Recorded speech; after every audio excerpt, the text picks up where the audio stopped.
Assalamualaikum warahmatullahi wabarakatuh. Teman-teman, perkenalkan nama saya Dira Ranisa, mahasiswi Magister UIN Sunan Kalijaga, Program Studi Komunikasi dan Penyiaran Islam. Pada kesempatan ini, saya ingin memenuhi tugas kuliah akhir, yaitu untuk menganalisis wacana kritis mengenai berita Gibran. Nah, di sini teman-teman bisa kita lihat dan bisa kita bongkar bagaimana berita itu dipublis dan bagaimana wacana itu dibentuk oleh sebuah media. Sebuah berita bukan hanya rangkaian fakta yang tersusun menjadi sebuah paragraf. Ia juga merupakan representasi dan dibentuk dalam suatu konteks tertentu, sehingga mempengaruhi cara berpikir dan bertindak tertentu. Nah, Gibran sudah menjadi perhatian publik. Banyak media yang memberitakan di ruang kritis. Hal ini karena uniknya proses yang dilalui oleh Gibran Rakabuming Raka, sehingga banyak media yang menyikapinya. Salah satunya media Tempo yang membuat judul seperti Demi Demokrasi Seharusnya Gibran Mundur dari Cawapres. Nah, di sini teman-teman, eh, saya akan mencoba melihat bagaimana wacana diproduksi, siapa yang memproduksi wacana, apa tujuan dari produksi wacana tersebut. Tujuan dari analisis wacana adalah ingin mengetahui makna apa yang diinginkan dari pemuatan artikel tersebut. Nah, dengan teori-teori, dengan metode-metode, maka kita membongkar makna yang ada dalam proses konstruksi realitas dalam membentuk wacana tersebut. Untuk membongkar wacana tersebut, maka di sini saya menggunakan analisis wacana kritis pendekatan Michel Foucault, yang mana Foucault itu melihat dari dua sistem analisis. Yang pertama ada arkeologi, yang kedua ada genealogi. Nah, arkeologi di sini itu yang dilihat adalah teksnya, yang dilihat struktur luarnya, asal-usulnya. Yang kedua, genealogi itu melihat variabel-variabel yang tersembunyi. Ada motif apa? Pola yang melahirkan teks tersebut, begitu. Nah, yang nulisnya siapa? Kepentingannya apa? Apakah hanya sebatas informasi atau ada kewajiban atau bahkan hanya sebatas kehormatan saja. Nah, disinilah Foucault ingin melihat bagaimana wacana itu dibentuk. Tema utamanya di sini adalah Gibran. Gibran Rakabuming Raka dikenal publik ketika Presiden Joko Widodo terpilih menjadi seorang presiden. Nah, ia adalah seorang putra sulung dari Bapak Joko Widodo dan Ibu Iriana. Ia adalah seorang pengusaha dan pebisnis. Namun, pada 26 Februari, ia beralih menjadi seorang wali kota Solo tahun 2021. Kemudian eh, sekitar 2 tahun ia langsung diusung menjadi cawapres Pak Prabowo.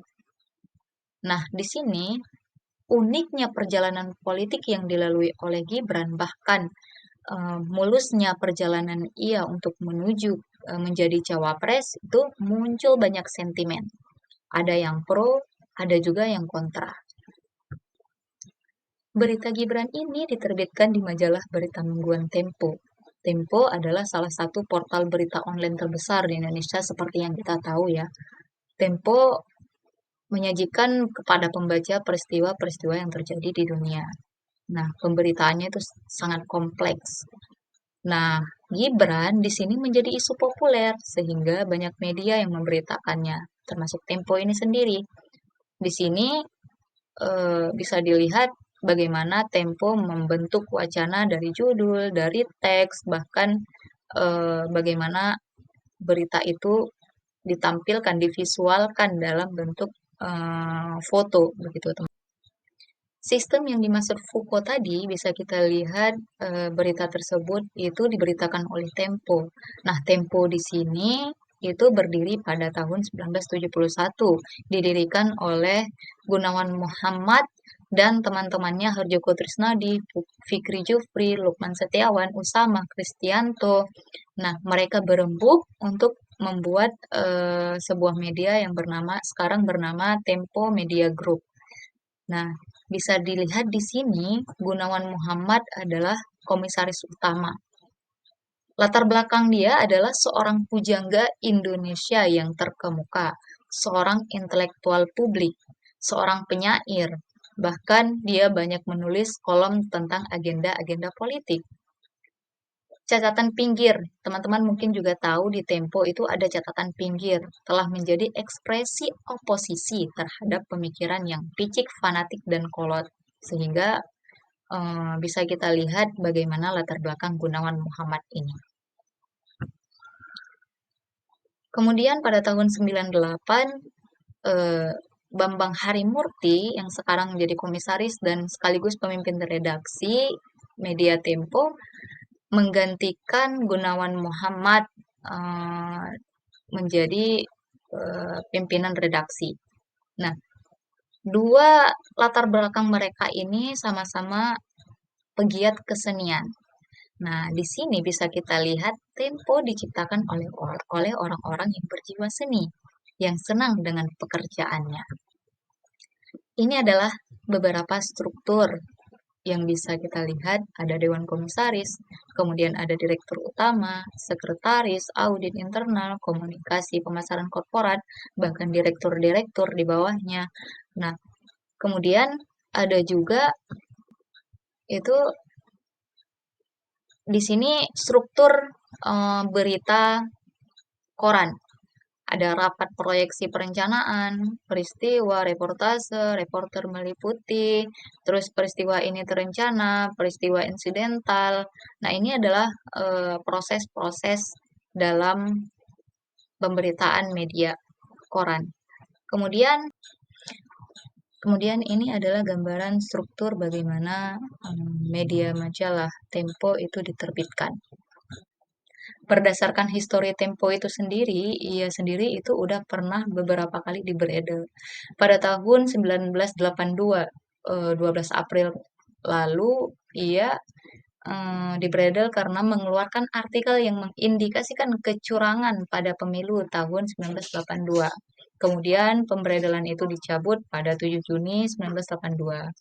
2 bulan. Nah, kemudian pada 21 Juni 1994, Tempo kembali dibredel dengan alasan laporan utama tentang pembelian kapal perang bekas dari Jerman oleh B.J. Habibie, orang kepercayaan Soeharto tentunya. Setelah rezim Soeharto runtuh, Tempo terbit lagi pada 6 Oktober 1998 dengan format barunya, begitu. Nah, di sini dapat kita lihat bagaimana prinsip jurnalisme Tempo yang cepat, lugas, tajam, dan ringkas sehingga banyak yang beropini, bisa diasumsikan bahwa, bisa dikatakan bahwa media Tempo adalah media oposisi, begitu.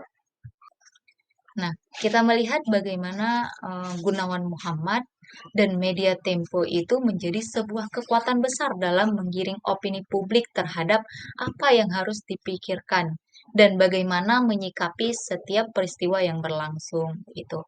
Nah, dalam teorinya Foucault itu ada kekuasaan di sini. Nah, di sini ideologi Gunawan Muhammad sebagai seorang aktivis yaitu menghendaki kebebasan setiap individu, bisa kebebasan berkarya, kebebasan berpikir, bertindak, kemudian keadilan dan juga hidup yang toleran menjadi sebuah kekuatan besar dari Gunawan Muhammad itu sendiri. Tempo sendiri memiliki prinsip jika ingin selamat, bersikaplah kompromistis. Dan inilah yang menjadi strategi Tempo dalam berhadapan dengan pemerintahan. Beberapa staf redaktur menjalin hubungan dengan elit pemerintahan sebagai upaya untuk tidak hanya mencari sumber informasi tangan pertama, tetapi juga mencari semacam pelindung bagi majalah itu sendiri. Akan tetapi hal ini tidak sampai berpengaruh terhadap prinsip keberimbangan berita. Setelah kita melihat bagaimana teori Foucault melihat sebuah media, di sini ada proses framing dari Zhongdang Pan dan Gerald M. Kosicki yang memiliki beberapa aspek untuk menganalisis wacana tersebut, yaitu di sini hasil pengamatan yang didapat adalah bagaimana cara wartawan menyusun fakta tersebut tentang Gibran. Di sini menggunakan judul Demi Demokrasi Gibran Seharusnya Mundur dari Cawapres. Diikuti dengan lead Gibran Rakabuming Raka kehilangan legitimasi sebagai calon wakil presiden. Kemudian latar informasi yang mendukung yaitu dalam Undang-Undang Pemilu, di sini penegasan bagaimana pemilu itu menjadi syarat menjadi calon presiden. Kemudian diikuti dengan kutipan atau sumber sebagaimana teks itu dikuatkan oleh kutipan-kutipan ini. Nah, ditutup dengan kalimat demokrasi tak sekedar memenangi pemilihan. Penutup di sini adalah konklusi atau kesimpulan untuk membentuk opini dan menyusun fakta-fakta itu tadi. Kemudian teks tersebut bisa dilihat bagaimana cara wartawan mengisahkan fakta. Nah, fakta di sini bisa dilihat apa yang diberitakan, yaitu bahwa tak punya legitimasi demokrasi, sehingga kehilangan legitimasi Gibran begitu. Nah, kemudian siapa? Ya Gibran Rakabuming Raka. Di mana? Di sini tidak secara khusus disebutkan lokasi kejadian tersebut. Nah, kemudian kapan? Berita ini diberitakan pada 12 November 2023. Nah, mengapa? Mengapa di sini bisa kita lihat bagaimana dikisahkan bahwa Gibran kehilangan legitimasi karena tidak memenuhi syarat usia sebagai calon wakil presiden. Nah, terdapat dugaan pelanggaran etik, kemudian upaya-upaya Jokowi mempertahankan kekuasaan, terus kemudian kritik terhadap Prabowo Subianto yang dianggap hanya mencari kekuasaan. Kemudian bagaimana dikisahkan bagaimana fakta-fakta tersebut ditulis di dalam teks tersebut, yaitu dengan perubahan pasal, dengan dugaan intervensi, kritik terhadap keputusan. Nah, teman-teman bisa melihat bagaimana teks tersebut dibentuk dan bagaimana teks tersebut dikisahkan. Hasil pengamatan yang lainnya adalah bagaimana cara wartawan menulis berita. Secara detail, di situ bisa kita lihat di dalam teks ditulis perubahan pasal, kehilangan legitimasi, dugaan pelanggaran, pencalonan Gibran, peran strategis tentara, bahkan sampai kritik terhadap Jokowi dan Prabowo Subianto.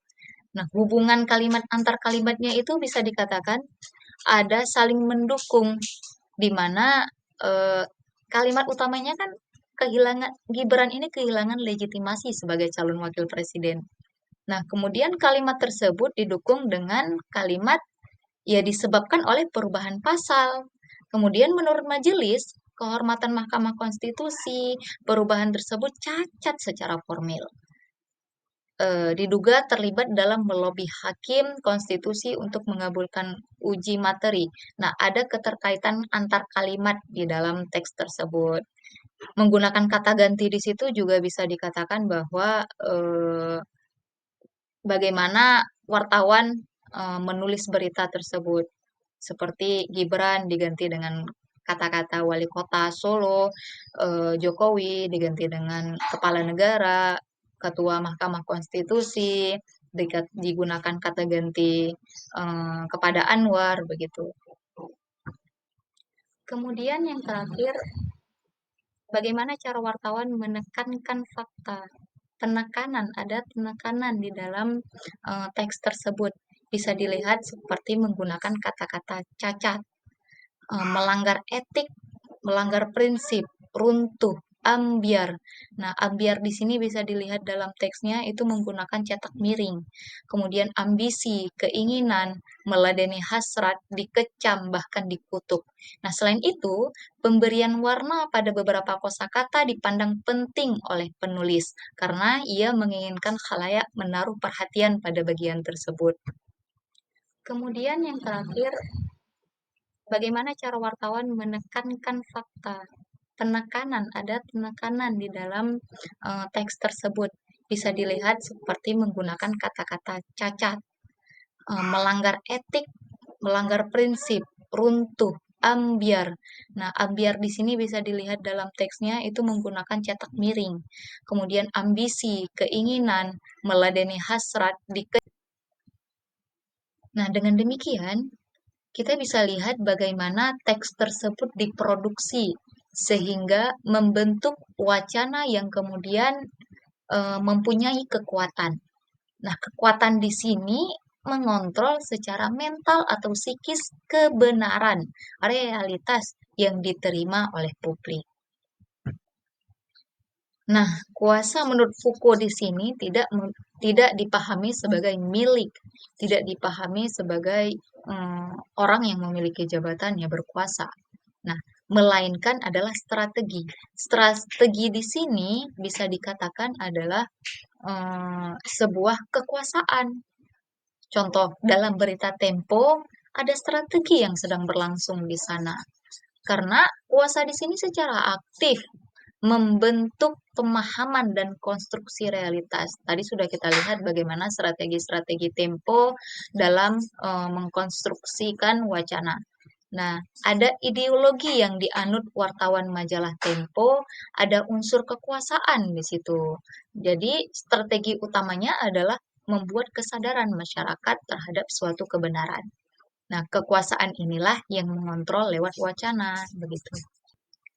Dari berita tersebut bisa kita lihat ternyata dengan dua teori tadi, teori Foucault dan teori Pan dan Kosiki, eh, makna yang ingin di makna yang diinginkan dari pemuatan artikel itu adalah ingin menonjolkan Gibran itu sendiri, ingin mengontrol pengetahuan, ingin mengontrol opini masyarakat, bagaimana melihat sebuah kebenaran, melihat suatu realitas dan suatu kebenaran.